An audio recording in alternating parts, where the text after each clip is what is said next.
a los indispuestos les parece que su salud física está demasiado mala, y así sucesivamente. A menos que Dios destruya estas fortalezas, los hombres jamás serán libertados. Satanás los aprisiona por medio de las fortalezas de los razonamientos. La mayoría de los hombres están detrás de tantas líneas defensivas que son incapaces de abrirse paso hacia la libertad. Solamente la autoridad de Dios puede llevar cautivo todo pensamiento a la obediencia a Cristo. Para conocer la autoridad es preciso destruir primero los razonamientos del hombre. Solo cuando éste comience a ver que Dios es Dios como se afirma en Romanos 9, serán destruidos sus argumentos. Y una vez que sean destruidas las fortalezas de Satanás, no quedará ningún argumento más y los pensamientos del hombre podrán ser llevados cautivos para obedecer a Cristo. Solo después que sus pensamientos son capturados de nuevo puede un hombre obedecer verdaderamente a Cristo. Podemos notar si alguien ha tenido o no un encuentro con la autoridad observando si se ha tratado debidamente con sus palabras, razonamientos y pensamientos. Una vez que uno tiene un encuentro con la autoridad de Dios, su lengua no se atreve a moverse libremente y sus razonamientos y,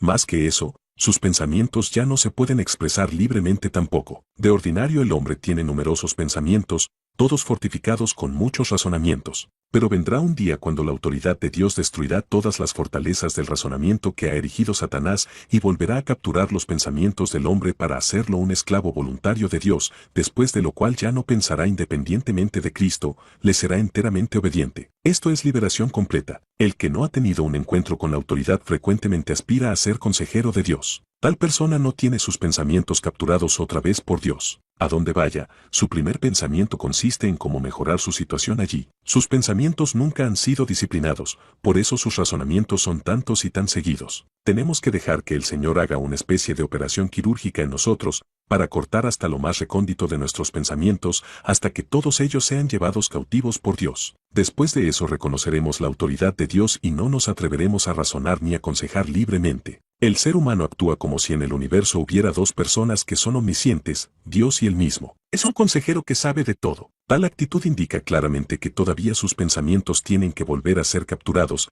que no sabe nada de la autoridad. Si yo fuera una persona cuyas fortalezas de razonamientos hubieran sido realmente derribadas por la autoridad de Dios, ya no podría dar consejos ni tendría interés en hacerlo. Mis pensamientos estarían sujetos a Dios y ya no sería una persona libre. La libertad natural es la base del ataque de Satanás, así que hay que perder el derecho a ella. Estaría dispuesto a escuchar. Los pensamientos del hombre son controlados por uno u otro de estos dos poderes, el razonamiento o la autoridad de Cristo. En realidad, nadie en este universo puede ejercer libremente su voluntad, porque o es capturado por los razonamientos o es aprendido por Cristo. Por lo consiguiente, o sirve a Satanás o sirve a Dios. Si un hermano ha tenido o no un encuentro con la autoridad se puede notar fácilmente observando estas tres cosas. 1. Si usa palabras rebeldes. 2. Si argumenta delante de Dios. Y 3. Si todavía da muchas opiniones. La destrucción de los razonamientos es simplemente el aspecto negativo, su consecuencia positiva es llevar cautivos todos los pensamientos de uno a la obediencia a Cristo a fin de que ya no ofrezca su propia opinión independiente. Antes yo tenía muchos argumentos para apoyar mis muchos pensamientos, pero ahora ya no tengo argumentos porque he sido capturado. Un cautivo no tiene libertad, quien presta atención a la opinión de un esclavo. Un esclavo tiene que aceptar los pensamientos de otro, no ofrecer su propia opinión. En consecuencia, los que somos capturados por Cristo estamos dispuestos a aceptar los pensamientos de Dios y no a dar nuestro propio consejo. Advertencias a los llenos de opiniones estrechas. 1. Pablo en lo natural. Pablo era una persona ingeniosa, capaz, sabia e inteligente. Siempre podía hallar una manera de hacer las cosas, tenía confianza y servía a Dios con todo entusiasmo. Pero mientras encabezaba a un grupo de gente que se dirigía a Damasco para arrestar a los cristianos de allí fue derribado en tierra por una gran luz. En el acto se desvanecieron todas sus intenciones, hábitos y capacidad. Ni volvió a Tarso ni regresó a Jerusalén. No solo había abandonado su misión en Damasco sino que también había desechado todos los razonamientos con que la sustentaba. Muchos hay que cuando se topan con dificultades cambian de dirección, probando primero esta manera y luego aquella, pero no importa qué hagan, todavía siguen en sus propios caminos e ideas. Son muy necios al no caer después de haber sido golpeados por Dios. Aunque Dios los haya abatido en ese asunto particular, no serán afectados en cuanto a sus razonamientos y pensamientos. Por eso, muchos pueden tener cerrados sus caminos a Damasco, pero persistirán en seguir viaje a Tarso o Jerusalén. No fue así con Pablo. Una vez que fue golpeado, lo perdió todo. No pudo decir ni pensar en nada. No supo absolutamente nada. ¿Qué haré, Señor?, preguntó. Aquí hallamos a uno cuyos pensamientos han sido llevados cautivos por el Señor y que obedeció desde lo más íntimo de su corazón. Antes, fueran cuales fueran las circunstancias, Saulo de Tarso siempre asumía la dirección, Pero ahora, habiendo tenido un encuentro con la autoridad de Dios, se le perdieron a Pablo sus opiniones. La evidencia primaria de que uno ha tenido un encuentro con Dios está en la desaparición de sus opiniones y agudeza. Ojalá le pidamos honestamente a Dios que nos conceda el aturdimiento que produce la luz. Pablo parecía decir, soy un hombre a quien Dios volvió a capturar y, por lo tanto, un preso del Señor. Ahora es mi tiempo de escuchar y obedecer, no de pensar y decidir. 2. El rey Saúl fue rechazado por Dios, no por robar, sino por perdonar a lo mejor de las ovejas y de los bueyes para ofrecer un sacrificio al Señor.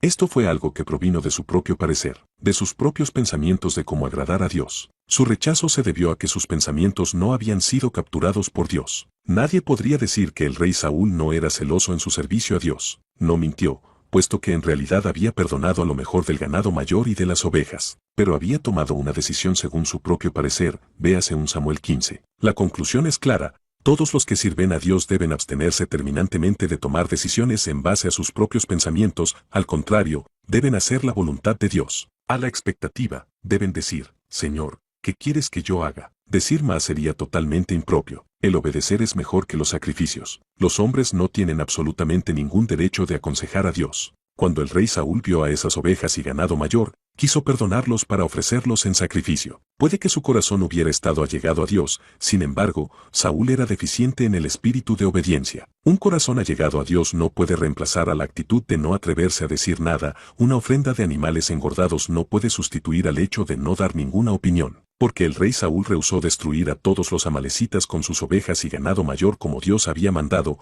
tuvo que ser muerto por un amalecita, terminando de este modo su gobierno. Todos los que, basados en su propio parecer, perdonen a los amalecitas serán muertos finalmente por una amalecita. 3. Nadab y Abiú se rebelaron en el asunto de la ofrenda porque no estaban sujetos a la autoridad de su padre. Ellos trataron de aplicar sus propios pensamientos. De este modo pecaron contra Dios ofreciendo fuego extraño, así también ofendieron la administración de Dios. Aunque no hablaron una sola palabra ni dieron razones, quemaron, sin embargo, incienso según su propia opinión y parecer. Tal servicio lo consideraban como hacer algo bueno, y si erraban, solo sería errar en materia de hacer algo bueno, a saber, servir a Dios. Ellos creían que tal pecado era insignificante, pero ignoraban que Dios los rechazaría al instante y que los castigaría con la muerte. El testimonio del reino se da por medio de la obediencia. Dios no mira con cuánto fervor predicamos el Evangelio ni con qué buena voluntad sufrimos por él, más bien parece mirar qué obedientes somos. El reino de Dios comienza cuando hay absoluta obediencia a Dios,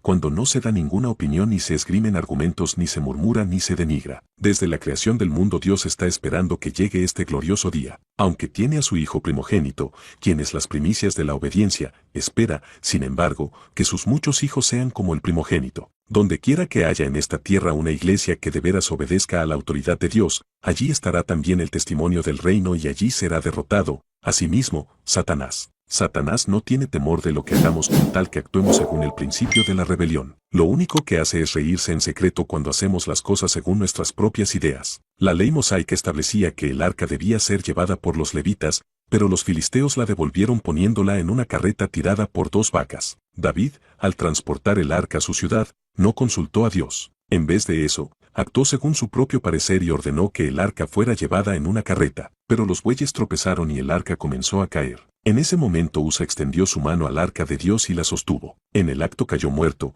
herido por la mano de Dios. Aun cuando el arca no hubiera caído, no estaba sobre los hombros de los levitas, que era donde debía estar, sino en una carreta. En una época anterior, cuando los levitas llevaron el arca a través del río Jordán, esta estuvo bien segura a pesar del desbordamiento del río. El contraste nos muestra que Dios quiere que le obedezcamos, no que le indiquemos cuáles son nuestras ideas. Dios tiene que despojarnos antes de poder hacer su voluntad sin interferencia alguna. Si introducimos los pensamientos del hombre, el camino del servicio quedará cerrado para siempre. Es preciso que Dios gobierne y que los hombres no den consejos. En consecuencia, hay que desechar totalmente los pensamientos del hombre. En tiempos pasados hallábamos la libertad en vivir por nosotros mismos, ahora hallamos la verdadera libertad en el hecho de que Dios capturó de nuevo nuestros pensamientos a la obediencia a Cristo. Al perder nuestra libertad, ganamos la verdadera libertad en el Señor. Y estando prontos para castigar toda desobediencia, cuando vuestra obediencia sea perfecta. 2 Corintios 10:6. La obediencia perfecta solo es posible después de volver a capturar los pensamientos. Ninguno que todavía tiene la tendencia de darle consejos a Dios es plenamente obediente. El Señor está listo para castigar toda desobediencia cuando nuestra obediencia es perfecta. Si como compañía de creyentes podemos convertirnos tan completamente como para obedecer a Dios en forma absoluta, teniendo temor de nuestras propias ideas y opiniones, entonces sí que podrá Dios manifestar su autoridad en la tierra. ¿Cómo podemos esperar que el mundo sea obediente si la iglesia no obedece? Una iglesia desobediente no puede esperar que los incrédulos obedezcan al Evangelio. Pero con una iglesia obediente llegará también la obediencia al Evangelio. Es menester que todos aprendamos a aceptar la disciplina para que nuestra boca, nuestra mente y nuestro corazón sean tan instruidos como para no hablar descuidadamente, ni argumentar ni dar consejos. El camino de la gloria está por delante de nosotros. Dios manifestará su autoridad en esta tierra. Capítulo 11. La medida de la obediencia a la autoridad por la fe. Moisés, cuando nació, fue escondido por sus padres por 3 meses, porque le vieron niño hermoso, y no temieron el decreto del rey. Hebreos 1:23. Pero las parteras temieron a Dios, y no hicieron como les mandó el rey de Egipto, sino que preservaron la vida a los niños. Éxodo 1:17. He aquí nuestro Dios a quien servimos puede librarnos del horno de fuego ardiendo, y de tu mano, oh rey, nos librará. Y si no, sepas, oh rey, que no serviremos a tus dioses, ni tampoco adoraremos la estatua que has levantado. Daniel 3:17-18. Cuando Daniel supo que el edicto había sido firmado, entró en su casa, y abiertas las ventanas de su cámara que daban hacia Jerusalén, se arrodillaba 3 veces al día, y oraba y daba gracias delante de su Dios, como lo solía hacer antes. Daniel 6:10. Después que partieron ellos, he aquí un ángel del Señor apareció en sueños a José y dijo, levántate, y toma al niño y a su madre, y huye a Egipto, y permanece allá hasta que yo te diga, porque acontecerá que Herodes buscará al niño para matarlo. Mateo 2:13. Respondiendo Pedro y los apóstoles, dijeron, es necesario obedecer a Dios antes que a los hombres. Hechos 5:29. La sumisión es absoluta, pero la obediencia, relativa a la sumisión es cuestión de actitud, mientras que la obediencia es asunto de conducta. Pedro y Juan respondieron al concilio judío, juzgad si es justo delante de Dios obedecer a vosotros antes que a Dios. Hechos 4:19. Su actitud no era rebelde, puesto que todavía se sometían a los que estaban en autoridad. La obediencia, sin embargo, puede no ser absoluta. A algunas autoridades es necesario obedecer, mientras que a otras no, especialmente en materias que atañen a los principios cristianos, tales como creer en el Señor, predicar el Evangelio, y otras. Los hijos pueden hacer sugerencias a sus padres, pero no deben mostrar una actitud rebelde. La sumisión debe ser absoluta. A veces la obediencia es sumisión, mientras que otras veces la incapacidad de obedecer puede aún ser sumisión. Aún al hacer una sugerencia, debemos mantener una actitud sumisa. Hechos 15 sirve como un buen ejemplo de una iglesia en sesión. Durante la sesión puede haber sugerencias y debates, pero una vez que se adopta una decisión todos deben aprender a someterse. La medida de la obediencia a las autoridades delegadas. Si los padres se niegan a permitir que sus hijos se junten con los santos, los hijos deben mantener una actitud sumisa, aunque tal vez no sea necesario que obedezcan. Esto es similar a la forma en que los apóstoles respondieron al concilio judío. Cuando el concilio les prohibió que predicaran el Evangelio, mantuvieron un espíritu sumiso durante todo el juicio. No obstante, siguieron con la comisión del Señor. No desobedecieron con riñas y gritos, tan solo disintieron serena y suavemente. No hubo absolutamente ninguna palabra calumniosa ni ninguna actitud insubordinada hacia las autoridades gobernantes. Quien conozca la autoridad será manso y tierno, será perfectamente sumiso tanto en su corazón, en su actitud, como en sus palabras. No habrá señales de aspereza ni de rebelión. Cuando la autoridad delegada, los hombres que representan a la autoridad de Dios, y la autoridad directa, Dios mismo, están en conflicto, podemos rendir sumisión pero no obediencia a la autoridad delegada. Resumamos esto en los 3 puntos siguientes. 1. La obediencia tiene relación con la conducta, es relativa. La sumisión tiene relación con la actitud del corazón, es absoluta. 2. Solo Dios recibe la obediencia absoluta sin medida. Toda persona inferior a Dios solo puede recibir obediencia limitada. 3. Si la autoridad delegada expide una orden que contradice claramente el mandamiento de Dios, se le rendirá sumisión pero no obediencia. Debemos someternos a la persona que ha recibido la autoridad delegada de Dios, pero tenemos que desobedecer la orden que ofende a Dios. Si sus padres quieren que ustedes, como hijos suyos, vayan a cierta parte donde como creyentes preferirían no ir, pero no a un lugar donde estaría implicada la cuestión del pecado, el asunto es susceptible de discusión. La sumisión es absoluta, mientras que la obediencia puede ser materia de consideración. Si sus padres los obligan a ir, vayan. Pero si no insisten, ustedes son libres, entonces, de no ir. Dios los librará de esas circunstancias si como hijos mantienen una actitud correcta. Ejemplos en la Biblia 1. Tanto las parteras como la madre de Moisés desobedecieron el decreto de Faraón al preservar la vida a Moisés. Sin embargo, se las consideró mujeres de fe. 2. Los 3 amigos de Daniel se negaron a adorar la estatua de oro levantada por el rey Nabucodonosor. Desobedecieron la orden del rey, pero se sometieron al fuego del rey. 3. Desobedeciendo el decreto real, Daniel oraba a Dios, sin embargo, se sometió al juicio del rey al ser arrojado en el foso de los leones. 4. José tomó al Señor Jesús y huyó a Egipto para evitar que el rey Herodes le diera muerte al niño. 5. Pedro predicaba el Evangelio, aunque esto era contrario al mandamiento del consejo gobernante,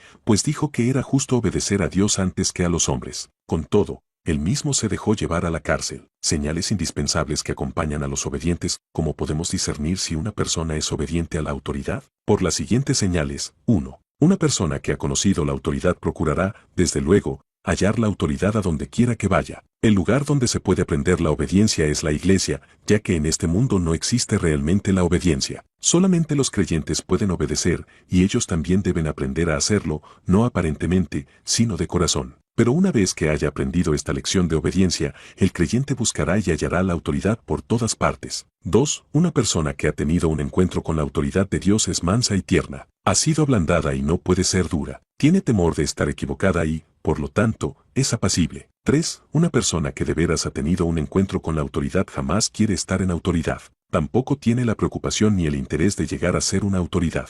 No se complace en dar consejos ni en dominar a otros. La persona verdaderamente obediente tiene siempre temor de cometer un error. Pero, ¿cuántos hay que aún aspiran a ser consejeros de Dios? Solo los que no conocen la autoridad son los que desean ser autoridades. 4. Una persona que ha tenido contacto con la autoridad mantiene la boca cerrada. Está en sujeción y no se atreve a hablar descuidadamente porque en ella hay un sentido de autoridad. 5. Una persona que ha estado en contacto con la autoridad es sensible a todo acto de anarquía y rebelión que le rodee. Ve cómo el principio de la anarquía ha llenado la tierra y hasta la iglesia. Solo los que han tenido una experiencia con la autoridad pueden guiar a otros a la obediencia. Los hermanos deben aprender a obedecer a la autoridad, de otro modo la iglesia no tendrá ningún testimonio en la tierra. El mantenimiento del orden reside en el conocimiento de la autoridad a menos que los hombres se pongan en vívido contacto con la autoridad. Es imposible establecer la obediencia y la autoridad que se originan en el principio de obediencia a la autoridad. Por ejemplo, si usted pone a 2 perros juntos es inútil que trate de establecer a uno de ellos por autoridad y al otro por el que obedezca. Solo un vívido contacto con la autoridad puede resolver los problemas que resultan de la falta de obediencia a la autoridad. Y en cuanto ofendamos a la autoridad, nos daremos cuenta inmediatamente de que hemos ofendido a Dios. Es inútil señalar un error a quien nunca ha visto la autoridad. No. Primero hay que llevarlo a conocer la autoridad y luego uno puede mostrarle su falta. Sin embargo, al ayudar a otros debemos cuidarnos de no caer también en su rebelión. Ahora bien, fue bueno que Martín Lutero se levantara para hablar en defensa del principio fundamental de la justificación por la fe. Sí, porque estaba obedeciendo a Dios al apoyar la verdad. De igual modo es propio que también nosotros apoyemos la verdad, tal como el testimonio de la unidad de la iglesia local, dejando atrás el asunto denominacional. Hemos visto el cuerpo de Cristo y también la gloria de Cristo, así que no podemos tomar sobre nosotros otro nombre que el de Cristo. El nombre del Señor es importante. ¿Por qué no decimos, salvo por la sangre, sino más bien, salvo por el nombre del Señor? Porque el nombre del Señor habla también de su resurrección y ascensión. Porque no hay otro nombre bajo el cielo, dado a los hombres, en que podamos ser salvos. Hechos 4:12. Somos bautizados en el nombre del Señor y también nos congregamos en su nombre. Por lo tanto, la cruz y la sangre no pueden por sí solas resolver el problema de las denominaciones. Pero una vez que hemos visto la gloria del Señor ascendido ya no podemos insistir en tener otro nombre que no sea el del Señor. Entonces solo podemos ensalzar el nombre del Señor, rehusando cualquier otro nombre. Las denominaciones organizadas de hoy son una afrenta a la gloria del Señor. La vida y la autoridad. La iglesia se mantiene por 2 elementos esenciales, la vida y la autoridad. La vida que hemos recibido y mora en nosotros es una vida de sumisión, la cual nos capacita para obedecer a la autoridad. Las dificultades que hay dentro de la iglesia raras veces tienen que ver con materias de desobediencia manifiesta, en su mayor parte se relacionan con la falta de sumisión interior. Pero el principio rector de nuestra vida debe ser la sumisión, así como el de las aves es volar y el de los peces, nadar. La unidad de la fe y del conocimiento del Hijo de Dios, que se halla en Efesios 4:13 parece estar aún muy lejos, pero si hemos conocido la autoridad no está realmente tan lejos. Los santos pueden poseer diferentes opiniones y todavía no haber insubordinación, porque aún con diferentes opiniones podemos, sin embargo, someternos unos a otros. Así somos uno en la fe. Hoy ya tenemos la vida y hemos estado en contacto con algo del principio rector de esa vida, así que, si Dios tiene misericordia de nosotros, sigamos adelante con rapidez. La vida que hemos recibido no es tan solo para tratar con el pecado, el lado negativo, sino más para obedecer, el lado positivo y vital. Cuando nos deje el espíritu de rebelión, entonces sí que se restaurará rápidamente el espíritu de obediencia en la iglesia y entonces también se anunciará el comienzo del sublime estado de Efesios 4. Si todas las iglesias locales van por este camino de obediencia, ciertamente aparecerá ante nuestros ojos el glorioso hecho de la unidad de la fe. Segunda parte: las autoridades delegadas. Capítulo 12. Los que Dios considera autoridades delegadas. El obedecer a las autoridades delegadas y el ser autoridades delegadas. Los hijos de Dios debieran no solo reconocer a la autoridad sino también buscar a aquellos a quienes deben obedecer. El centurión le habló al Señor Jesús, diciendo, porque también yo soy hombre bajo autoridad, y tengo bajo mis órdenes soldados. Mateo 8:9. Era de veras un hombre que conocía la autoridad. Hoy día, así como Dios sustenta todo el universo con su autoridad, de la misma manera también junta a sus hijos por medio de su autoridad. Si alguno de sus hijos es independiente y confiado en sí mismo, y no está sujeto a la autoridad delegada de Dios, el tal no podrá jamás realizar la obra de Dios en la tierra. Es necesario que todos y cada uno de los hijos de Dios busquen alguna autoridad a la cual obedezcan para que estén bien coordinados con otros. Desgraciadamente, sin embargo, muchos han fracasado en este punto. ¿Cómo podremos creer si no sabemos a quién creer? ¿Cómo podremos amar si no sabemos a quién amar? ¿O cómo, pues, podremos obedecer si no sabemos a quién obedecer? Pero en la iglesia hay muchas autoridades delegadas a quienes les debemos sumisión. Al someternos a ellas nos sometemos a Dios. No debemos escoger a quién vamos a obedecer, sino antes debemos aprender a someternos a todas las autoridades gobernantes. No hay nadie que sea apto para ser autoridad delegada de Dios a menos que primero sepa estar bajo autoridad. Nadie sabe ejercer la autoridad hasta que ha tratado con su propia rebelión. Los hijos de Dios no son un montón de hilado o una multitud mixta. Si no hay testimonio de autoridad, no hay iglesia ni obra. Esto presenta un serio problema, y es imprescindible que aprendamos a someternos unos a otros y a las autoridades delegadas. 3 requisitos para ser autoridad delegada. Además de un conocimiento personal de la autoridad y una vida vivida bajo autoridad, la autoridad delegada de Dios necesita llenar los 3 requisitos principales siguientes. 1. Debe saber que toda autoridad viene de Dios. Toda persona llamada a ser autoridad debe recordar que no hay autoridad sino de parte de Dios, y las que hay, por Dios han sido establecidas. Romanos 13:1. Ella misma no es la autoridad ni nadie puede hacerse autoridad. Sus opiniones, ideas y pensamientos no son mejores que los de los demás. Son totalmente sin valor. Tan solo lo que viene de Dios constituye autoridad y ordena la obediencia del hombre. Una autoridad delegada tiene que representar a la autoridad de Dios, nunca debe presumir que también tiene autoridad.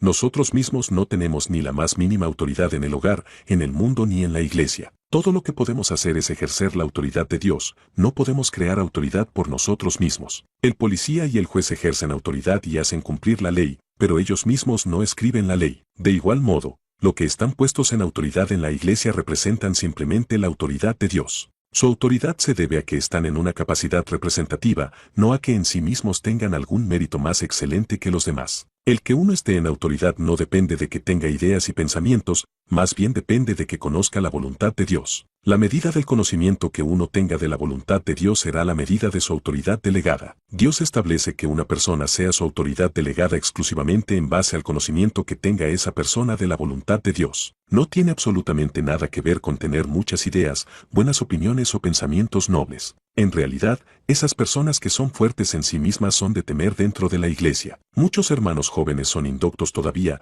ya que no conocen la voluntad de Dios, por eso Dios los ha puesto bajo autoridad. Los que están en autoridad son responsables de instruir en el conocimiento de la voluntad de Dios a los que son más jóvenes. Sin embargo, en todos y cada uno de los tratos con ellos es imperativo que la autoridad delegada sepa, sin lugar a dudas, cuál es la voluntad del Señor en ese caso particular. Entonces puede actuar con autoridad como representante y ministro de Dios. Fuera de tal conocimiento, no tiene ninguna autoridad de exigir obediencia. Nadie puede ser autoridad delegada de Dios a menos que haya aprendido a obedecer a la autoridad de Dios y entender su voluntad. Por ejemplo, si un hombre representa a cierta compañía en la negociación de un contrato comercial, antes de firmar el contrato debe consultar primero con su gerente general. Él no puede firmar independientemente el contrato. De igual modo, el que actúa como autoridad delegada de Dios tiene que conocer primero la voluntad y el camino de Dios antes de poder poner en vigor la autoridad. No puede dar a los hermanos una orden que Dios no ha dado. Si les dijera a los demás lo que tienen que hacer y, no obstante, se negara a permitir que Dios confirmara esto, se estaría representando a sí mismo y no a Dios. Por eso se le requiere que primero conozca la voluntad de Dios y después actúe en nombre de Dios. Entonces, su acción recibirá la aprobación divina. Únicamente el dictamen reconocido por Dios tiene autoridad.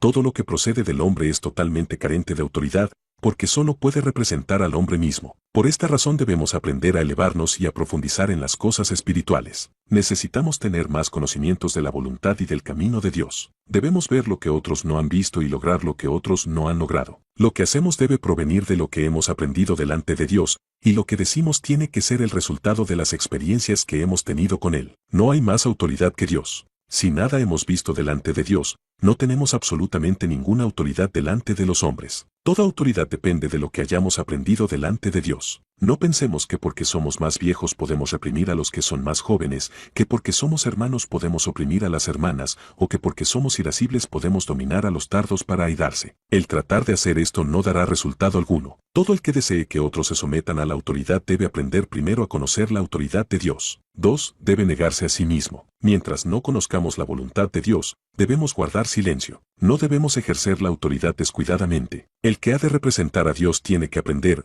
en lo positivo, a conocer lo que es la autoridad de Dios, y en lo negativo, a negarse a sí mismo. Ni Dios ni los hermanos van a tener en gran estima sus pensamientos. Es probable que usted mismo sea la única persona en todo el mundo que considere que su opinión es la mejor. Son de temer las personas que tienen muchas opiniones, ideas y pensamientos subjetivos. Quieren ser consejeros en todo. Se aprovechan de todas las oportunidades para imponer sus ideas en otros. Dios nunca podrá utilizar a una persona tan llena de opiniones, ideas y pensamientos para representar su autoridad. Por ejemplo, ¿quién emplearía jamás a un derrochador para que le lleve sus cuentas? El hacerlo sería provocarse intensos sufrimientos. Tampoco emplearía Dios a un hombre de muchas opiniones para que fuera su autoridad delegada, ya que también sufriría perjuicios. Salvo que seamos completamente quebrantados por el Señor, no somos aptos para ser autoridades delegadas de Dios. Él nos llama a representar su autoridad, no a sustituirla. Dios es soberano en su personalidad y posición. Su voluntad es la suya. Jamás consulta al hombre ni permite que nadie sea su consejero. En consecuencia, uno que representa a la autoridad no debe ser una persona subjetiva. Esto no significa pretender que antes que una persona pueda ser usada por Dios tiene que ser reducida al estado de no tener opiniones, ni pensamientos, ni juicio. De ningún modo. Simplemente significa que el hombre debe ser verdaderamente quebrantado, su inteligencia, sus opiniones y sus pensamientos, todos deben ser quebrantados. Los que por naturaleza son locuaces, testarudos y presumidos necesitan un tratamiento radical, un cambio básico. Esto es algo que no puede ser ni doctrina ni imitación, deben ser heridas en la carne. Solo después de ser azotados por Dios comenzamos a vivir en temor y temblor delante de Él. Ya no nos atrevemos a abrir la boca descuidadamente. Si nuestra experiencia no es más que doctrina o imitación, con el transcurso del tiempo se secarán las hojas de higuera, Génesis 3:7, y reaparecerá nuestro estado original. Es inútil que nos dominemos por nuestra propia voluntad.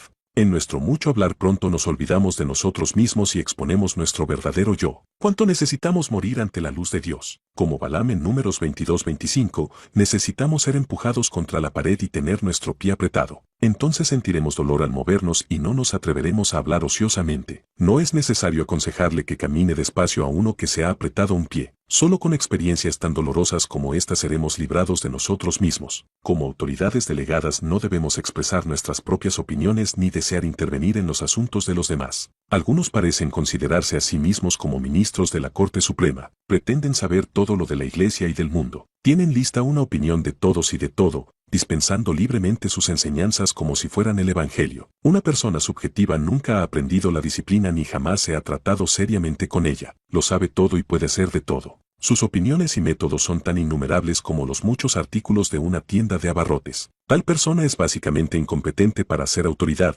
porque el requisito básico para ser autoridad delegada de Dios es no abrigar ningún pensamiento ni opinión en la mente. 3. Debe mantenerse en comunión constante con el Señor. Los que son autoridades delegadas de Dios tienen que mantenerse en estrecha comunión con Él. No solo debe haber comunicación sino también comunión. Todo aquel que expresa opiniones libremente y habla sin cuidado en el nombre del Señor está muy lejos de Dios. El que menciona casualmente el nombre de Dios solo demuestra lo lejos que se halla de Él. Los que están cerca de Dios tienen un temor piadoso, saben lo contaminador que es expresar descuidadamente sus propias opiniones. La comunión es, por lo tanto, otro requisito principal del que está en autoridad. Cuanto más cerca estamos del Señor, con tanta más claridad vemos nuestras propias faltas. Habiéndonos enfrentado a Dios, no nos atrevemos de allí en adelante a hablar con tanta firmeza. No tenemos confianza en la carne, comenzamos a tener miedo de errar. Por otra parte, los que hablan descuidadamente se exponen a alejarse de Dios. No se puede aparentar tener temor de Dios, solo poseen esta virtud los que siempre esperan en el Señor. Aunque había oído mucho, no fue hasta que llegó a la presencia de Salomón que la reina de Sabá se quedó asombrada. Pero tenemos ante nosotros a uno mayor que Salomón. Debiéramos estar atónitos, esperando a la puerta como siervos, reconociendo que ciertamente no sabemos nada. No hay nada más grave que el que un siervo de Dios hable descuidadamente antes de conocer la voluntad de Dios. ¿Qué problema creamos cuando emitimos un juicio antes de estar seguros con respecto a la voluntad del Señor? Respondió entonces Jesús, y les dijo, de cierto os digo, no puede el Hijo hacer nada por sí mismo, sino lo que ve hacer al Padre, porque todo lo que el Padre hace, también lo hace el Hijo igualmente. No puedo yo hacer nada por mí mismo, según oigo, así juzgo, y mi juicio es justo, porque no busco mi voluntad, sino la voluntad del que me envió. Juan 5, 19,30. Así también nosotros debemos aprender a escuchar, a conocer y a entender. Y esto solo puede ocurrir mediante la íntima comunión con el Señor. Solamente los que viven en la presencia de Dios y aprenden de Él, son competentes para hablar ante los hermanos. Solo ellos saben qué hacer cuando hay dificultades entre los hermanos o surgen problemas en la iglesia. Voy a hablar con franqueza, el problema de hoy consiste en que muchos de los siervos de Dios son demasiado osados, o demasiado estrictos o demasiado arrogantes. Se atreven a decir cosas que no han oído de Dios. Pero, ¿con qué autoridad habla usted así? ¿Quién le dio autoridad? ¿Qué lo hace diferente de otros hermanos? ¿Qué autoridad tiene usted si no está seguro de que lo que dice es palabra de Dios? La autoridad es esencialmente representativa, no inherente. Esto significa que debemos vivir en la presencia de Dios, aprendiendo y siendo heridos para no proyectarnos en ella. Jamás debiéramos equivocarnos y considerarnos autoridad. Solo Dios tiene autoridad, nadie más la posee. Cuando la autoridad pasa de Dios hacia mí, puede entonces pasar de mí hacia otros. Lo que me hace diferente de otros es Dios y no yo mismo. Por eso debemos aprender a temer a Dios y abstenernos de hacer las cosas descuidadamente. Debemos reconocer que no somos diferentes de otros hermanos. Ya que así lo ha dispuesto Dios para que hoy aprenda a ser su autoridad delegada, debo vivir en la presencia de Dios, comunicarme de continuo con Él y procurar conocer su propósito. A menos que haya visto algo allí en la presencia de Dios, no tendré nada que decirles aquí a los hombres. ¿Por qué usamos la palabra comunión? Porque debemos vivir continuamente en la presencia del Señor, no solo de vez en cuando. Cada vez que nos apartamos de Dios, cambia la índole de nuestra autoridad. Quiera Dios tener misericordia de nosotros para que vivamos para siempre delante de Él y le temamos. Estos son los 3 requisitos principales de una autoridad delegada. Puesto que la autoridad es de Dios, no tenemos nada de ella en nosotros, no somos más que representantes. Puesto que la autoridad no es nuestra, no debemos ser subjetivos en nuestra actitud. Y puesto que la autoridad viene de Dios, debemos vivir en comunión con Él. Si se interrumpe la comunión, cesa también la autoridad. Jamás trate de establecer su propia autoridad. La autoridad ha sido establecida por Dios. Por lo tanto, ninguna autoridad delegada necesita tratar de asegurar su autoridad. No insista en que otros le escuchen. Si yerran, déjelos errar. Si no se someten, déjelos ser insubordinados. Si insisten en seguir su propio camino, deje que lo sigan. Una autoridad delegada no debe disputar con los hombres. ¿Por qué debo exigir que me escuchen si no soy ninguna autoridad establecida de Dios? Por otra parte, si he sido establecido por Dios, ¿tengo que temer que los hombres no se sometan? Todo aquel que rehúsa oírme, desobedece a Dios. No es necesario que yo obligue a la gente a escuchar. Dios es mi apoyo. ¿Por qué, pues, debo temer? Jamás debiéramos decir ni siquiera una palabra a favor de nuestra autoridad. Antes, démosle a la gente su libertad. Cuanto más nos da Dios, tanto más libertad le concedemos a la gente. Los que tienen sed del Señor vendrán a nosotros. Es muy denigrante hablar a favor de nuestra propia autoridad o tratar de establecer nosotros mismos la autoridad. Aunque David fue ungido por Dios y designado como futuro rey, por largos años permaneció bajo la mano de Saúl. No extendió su mano para instituir su propia autoridad. De igual modo, si alguna vez Dios lo designa a usted como autoridad, también debe ser capaz de soportar la oposición de otros. Pero si usted no es una persona establecida por Dios, todo esfuerzo suyo por establecer su autoridad será penoso e inútil. No me gusta oír que algunos maridos les dicen a sus esposas, yo soy la autoridad establecida de Dios, así que tienes que escucharme. Tampoco me complazco en oír que los ancianos de la iglesia les digan a los hermanos, yo soy la autoridad designada por Dios. Amado hermano, jamás trate de establecer su propia autoridad. Si Dios lo escoge, recíbalo con humildad.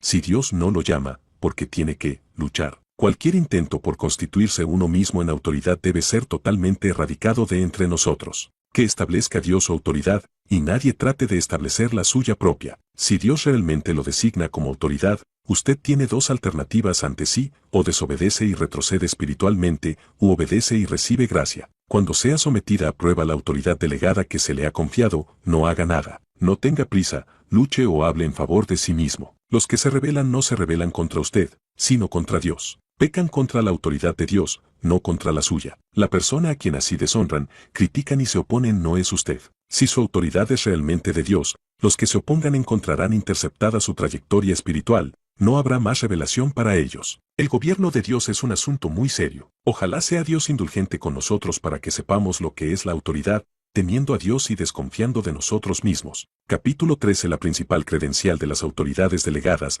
la revelación. Apacentando Moisés las ovejas de Yetro su suegro, sacerdote de Madián, llevó las ovejas a través del desierto, y llegó hasta Horeb, monte de Dios. Y se le apareció el ángel de Jehová en una llama de fuego en medio de una zarza, y él miró, y vio que la zarza ardía en fuego, y la zarza no se consumía. Entonces Moisés dijo: Iré yo ahora y veré esta grande visión, porque causa la zarza no se quema. Viendo Jehová que él iba a ver, lo llamó Dios de en medio de la zarza, y dijo: Moisés, Moisés. Y él respondió: Gim aquí. Y dijo: No te acerques, quita tu calzado de tus pies, porque el lugar en que tú estás, tierra santa es. Y dijo: Yo soy el Dios de tu padre, Dios de Abraham, Dios de Isaac, y Dios de Jacob. Entonces Moisés cubrió su rostro, porque tuvo miedo de mirar a Dios. Dijo luego Jehová: Bien he visto la aflicción de mi pueblo que está en Egipto, y he oído su clamor a causa de sus exactores, pues he conocido sus angustias, y he descendido para librarlos de mano de los egipcios, y sacarlos de aquella tierra a una tierra buena y ancha,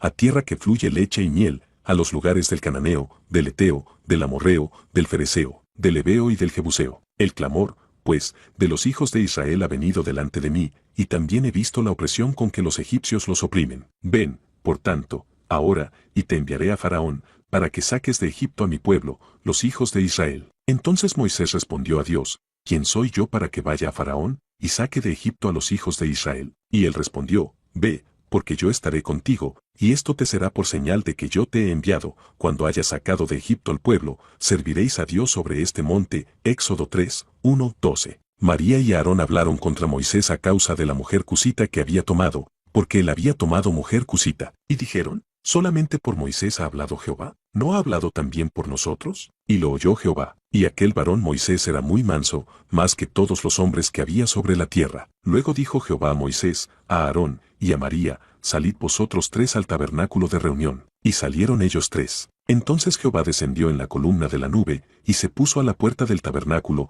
y llamó a Aarón y a María, y salieron ambos. Y él les dijo: Oíd ahora mis palabras. Cuando haya entre vosotros profeta de Jehová, le apareceré en visión, en sueños hablaré con él. No así a mi siervo Moisés, que es fiel en toda mi casa. Cara a cara hablaré con él, y claramente, y no por figuras, y verá la apariencia de Jehová. ¿Por qué, pues, no tuvisteis temor de hablar contra mi siervo Moisés? Entonces la ira de Jehová se encendió contra ellos, y se fue. Y la nube se apartó del tabernáculo, y aquí que María estaba leprosa como la nieve, y miró a Aarón a María, y aquí que estaba leprosa. Y dijo Aarón a Moisés: Señor mío, no pongas ahora sobre nosotros este pecado, porque locamente hemos actuado, y hemos pecado. No quede ella ahora como el que nace muerto, que al salir del vientre de su madre, tiene ya medio consumida su carne. Entonces Moisés clamó a Jehová, diciendo: Te ruego, oh Dios, que la sanes ahora. Respondió Jehová a Moisés: Pues si su padre hubiera escupido en su rostro, no se avergonzaría por 7 días. Sea echada fuera del campamento por 7 días,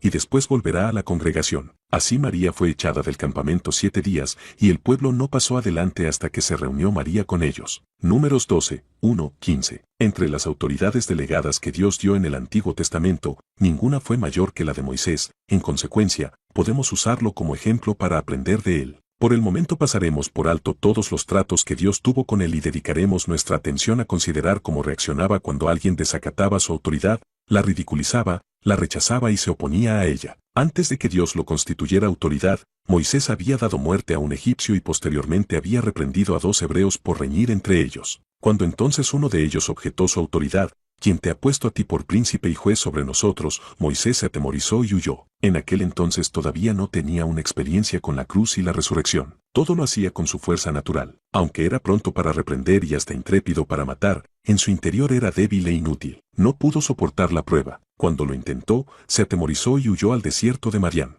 Allí, durante 40 años, Moisés aprendió sus lecciones. Después de ese largo periodo de pruebas, un día Dios le dio la visión de una zarza que ardía. La zarza ardía, pero no se consumía. Con esta visión, Dios lo constituyó autoridad. Pasemos ahora más adelante para observar cómo reaccionó después Moisés cuando sus hermanos Aarón y María hablaron contra él y rechazaron su autoridad delegada. No escuche palabras denigrantes. Aarón y María le preguntaron a Moisés, ¿solo tú hablas por Dios? ¿Tú que te has casado con una mujer cusita? ¿No ha hablado Dios también por nosotros? ¿Cómo puede seguir en el ministerio de Dios una simiente de Sem casada con una simiente de Cam? ¿Acaso no podemos ministrar nosotros que somos hijos de Sem y que no nos hemos casado con hijos de Cam? De todo esto, la Biblia simplemente dice, y lo oyó Jehová. Era como si Moisés no lo hubiera oído jamás. Aquí hallamos, pues, a un hombre que no podía ser afectado por las palabras de los hombres, porque estaba fuera del alcance de las palabras denigrantes. Todos los que desean ser portavoces de Dios y quieren ayudar a los hermanos deben aprender a no escuchar denuestos. Dejen que Dios los escuche. Por su parte, no preste atención a cómo lo critican, no se enoje por las palabras de otros. Los que se molestan y anonadan por palabras calumniosas demuestran que son ineptos para ser autoridades delegadas. No se defienda. La vindicación, defensa o cualquier otra reacción que pudiera haber, debe venir de Dios, no del hombre. El que se vindica a sí mismo no conoce a Dios. Nadie en la tierra pudo ser más autoritario que Cristo, sin embargo, nunca se defendió. La autoridad y la defensa propia son incompatibles. Aquel de quien usted se defiende se convierte en juez suyo. Se pone por encima de usted cuando usted empieza a responder a sus críticas. El que habla a favor de sí mismo está bajo juicio, por lo tanto, carece de autoridad. Cada vez que uno trata de justificarse, pierde la autoridad. Pablo se puso ante los creyentes corintios como autoridad delegada, sin embargo, dijo, ni aun yo me juzgo a mí mismo, L. Corintios 4:3. La vindicación viene de Dios. Cuando usted se justifica ante una persona, ella se convierte en su juez. En cuanto trata de dar explicaciones, cae ante ella. Muy manso. El versículo 2 de Números 12 consigna que Dios oyó la injuria y el versículo 4, que Dios tomó medidas. Pero entre ambos está el versículo 3 como una declaración parentética, y aquel varón Moisés era muy manso, más que todos los hombres que había sobre la tierra. Moisés no disputó, porque se daba cuenta de que había errado. Dios no puede constituir autoridad a una persona testaruda, no delegará su autoridad en ninguna persona arrogante. Los que él pone en autoridad son los mansos y tiernos, y esta no es la mansedumbre ordinaria, es la mansedumbre de Dios. Jamás debemos intentar establecer nuestra propia autoridad. Cuanto más lo intentamos, menos aptos somos para ejercer la autoridad.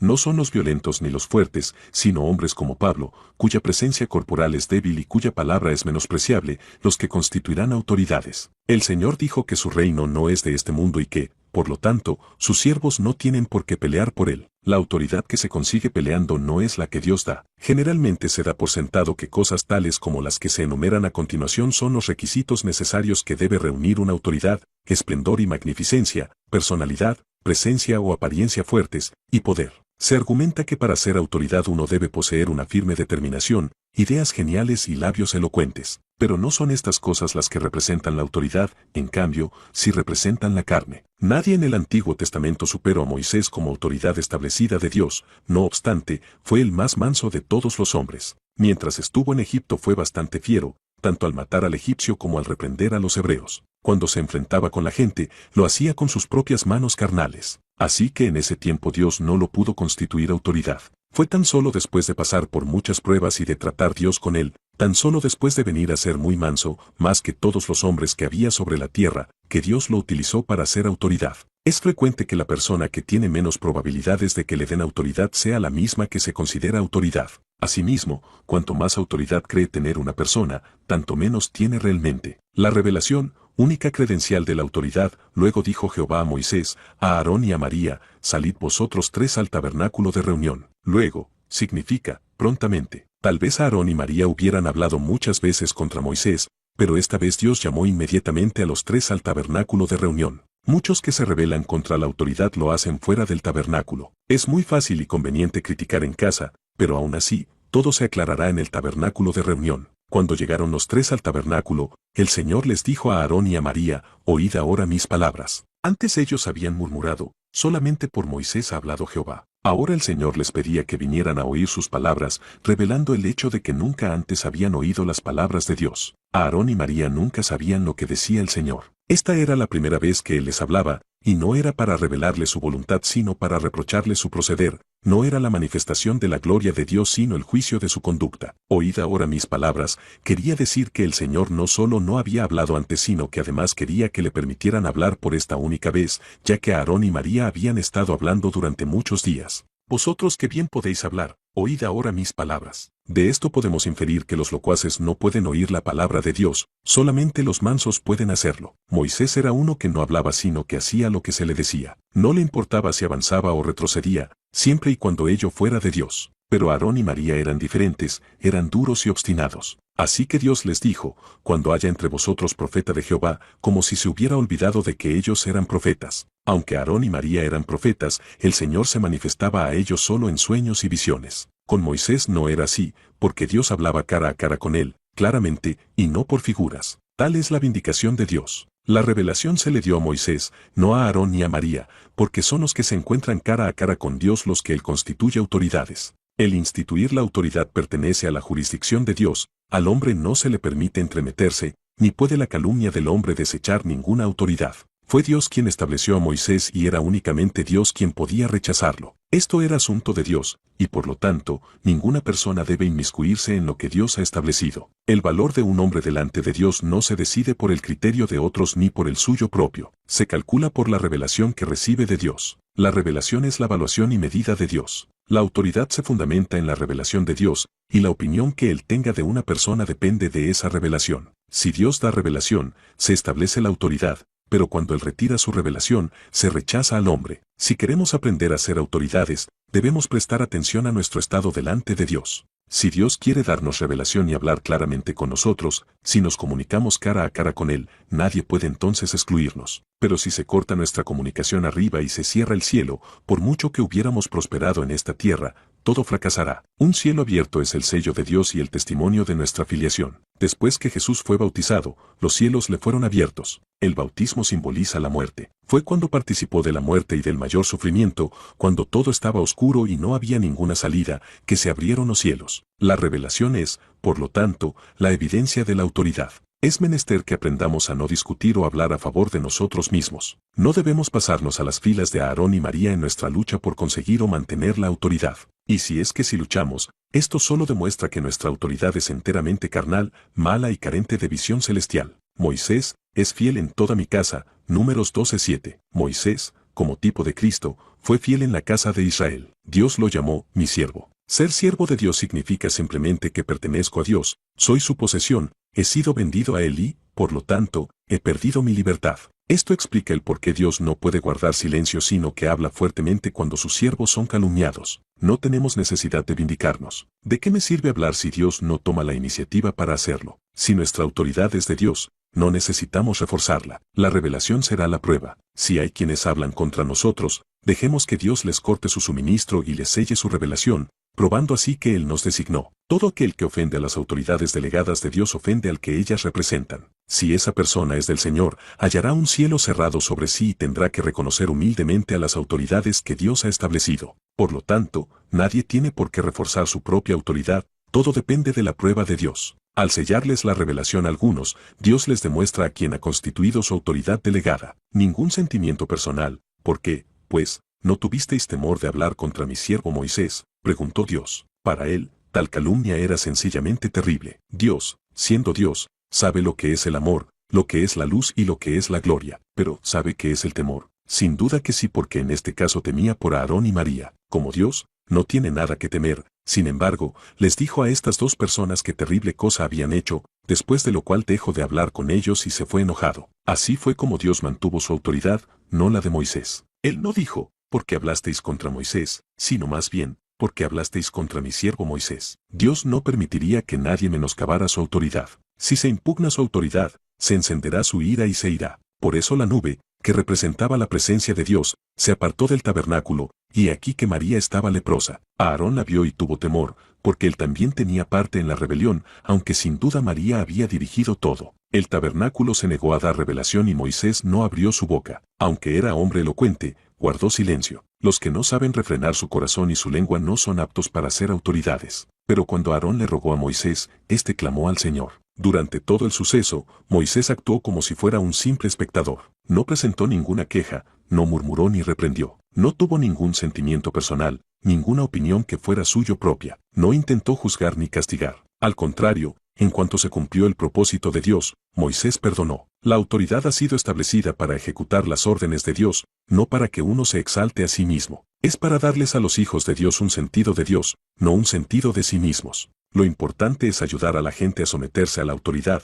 Por lo tanto, a Moisés le importaba bien poco si era rechazado. Así que clamó al Señor: te ruego, oh Dios, que la sanes ahora. Librémonos también de todo sentimiento personal, porque su presencia perjudicará las cosas de Dios y le atará las manos. Si Moisés no hubiera conocido la gracia de Dios, seguramente le habría dicho a Aarón: ¿por qué no oras tú mismo a Dios, ya que insistes en que Él también habla contigo? Y asimismo le habría dicho a Dios: vindícame o renuncio a mi cargo. Pero Moisés no se defendió ni procuró vengarse de Aarón y de María, ni se aprovechó de la vindicación de Dios. No tuvo ningún sentimiento personal, porque no vivía en sí mismo. Su vida natural había recibido un tratamiento adecuado, así que gustosamente imploró por el restablecimiento de María. Su acción fue como la de Cristo cuando le pidió a Dios que perdonara a los que lo crucificaban. Por consiguiente, Moisés mismo demostró que era la autoridad delegada de Dios, pues era uno que podía representar a Dios. A Moisés no lo afectaba la vida natural ni se protegía procurando defenderse o vengarse. La autoridad de Dios podía extenderse por medio de él sin ningún impedimento. En realidad,